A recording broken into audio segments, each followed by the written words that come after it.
শ্রীরামকৃষ্ণদেব বলছেন দুই বন্ধু রাস্তা দিয়ে যাচ্ছে, কোথায় না থিয়েটার দেখতে যাচ্ছে, সিনেমা দেখতে যাচ্ছে। তা যাওয়ার পথে একটা জায়গায় ভাগবত পাঠ হচ্ছে, সেই ভাগবত পাঠ হচ্ছে। এক বন্ধু বললো যে যা, আজকে আর সিনেমা দেখতে ভালো লাগছে না, তুই সিনেমা দেখতে যা, আমি একটু ভাগবত শুনি। তা সেই বন্ধুরা ভাগবত শুনতে বসে গেল, আর ওই যে আরেক বন্ধু ছিল সে সিনেমা দেখতে চলে গেল।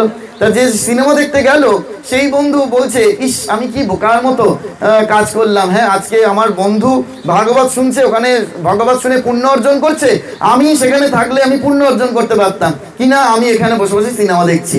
আর যে ভাগবত শুনছিল সে ওখানে বসে বসে ভাবছে, ইস আমি কি বোকা, আমার বন্ধু কি সুন্দর সিনেমা দেখে একেবারে কিরকম আনন্দ পাচ্ছে, আর আমি কিনা এই ভাগবত পাঠকের কাছে বেজর বেজর শুনছি।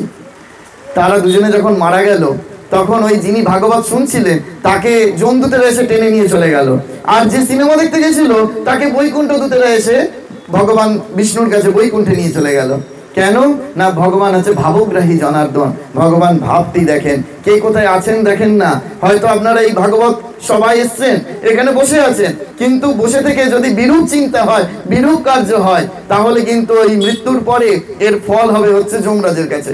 আর যারা হয়তো জগতে অন্য লোক কাজ করছে কিন্তু তারা হয়তো ভগবানের মনটা দিয়ে রেখেছে, তাহলে তাদের কিন্তু গতি হবে স্বয়ং বৈকুণ্ঠে। সেই জন্য ঠাকুরমা স্বামীজির কাছে প্রার্থনা করি, বিনীতভাবে প্রার্থনা, আমাদের যেন তিনি বৈকুণ্ঠে প্রাপ্তি ঘটিয়ে দেন।